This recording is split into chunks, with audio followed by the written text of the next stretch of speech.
আসসালামু আলাইকুম। সুপ্রিয় দর্শকবৃন্দ, আমরা কিভাবে চুল পড়া বন্ধ করব?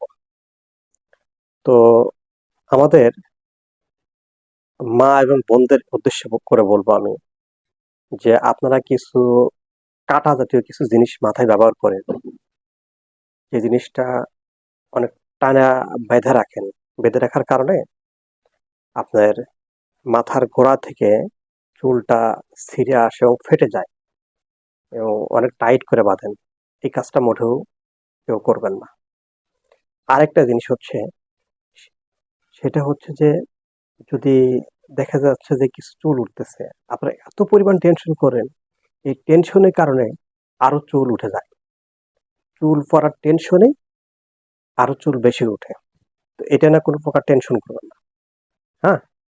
তো আমি আপনাদের ঘরোয়া পদ্ধতিতে কিছু ন্যাচারাল জিনিসের কথাগুলি বলবো।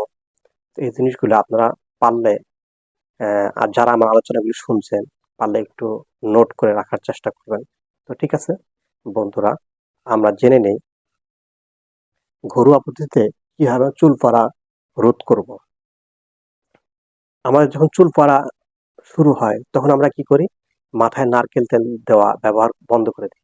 কিন্তু নারকেল তেলে প্রচুর পরিমাণ আপনার ভিটামিন রয়েছে, যেটাকে চুল পড়া রোধ করে। আমরা নারকেল তেলটা কম ব্যবহার করার চেষ্টা করি। পিওর নারকেল তেল ব্যবহার, ইভেন নারকেলের যে সাদা অংশ আছে এটাও আপনারা কি করতে পারেন, যদি অতিরিক্ত মাত্রায় চুল পড়া শুরু করে সেই ক্ষেত্রে আমরা কি করতে পারি, গরম করে ওই সাদা অংশটা তেল হিসেবে ব্যবহার করতে পারি। বিশাল উপকার হবে এতে এতে করে। আচ্ছা, এরপরে হচ্ছে পেঁয়াজ রসুন ব্লেন্ডার করে সপ্তাহে একদিন হলেও মাথায় ব্যবহার করবেন।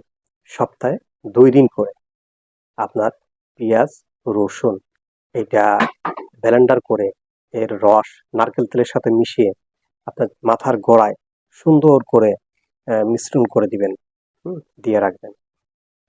আচ্ছা, এরপরে আসুন মেহেদি পাতা। মেহেদি পাতা ও নারকেল তেলের সাথে মিশিয়ে আপনি ব্যবহার করতে পারেন, তাহলে চুল পড়া বন্ধ হবে। আরো কিছু পদ্ধতি আছে, সেটা হচ্ছে জবা ফুল। জবা ফুল ও তিলের তেল আমরা এটা একসঙ্গে ব্যবহার করতে পারি। জবা ফুল পিষে এবং তিলের তেল এটা আমরা ব্যবহার করতে পারি, তাহলে চুল পড়া বন্ধ হবে। এরপরে আরো কিছু রয়েছে, সেটা হচ্ছে অলিভ অয়েল। অলিভ অয়েল ও ডিম।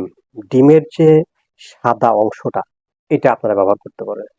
ডিমের সাদা অংশ এবং অলিভ অয়েল তেল একসাথে মিশ্রণ করে মাথায় সুন্দর করে দিয়ে আপনি আহ 15 থেকে 20 মিনিট দিয়ে রাখার পরে আপনি সেটাকে কি করেন, শ্যাম্পুতে ধুয়ে ফেলেন, তাহলে ইনশাল্লাহ অবশ্যই চুল পড়া বন্ধ হয়ে যাবে।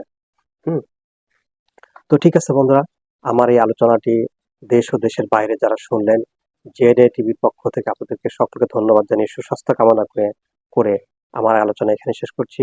ভালো থাকবেন, সুস্থ থাকবেন।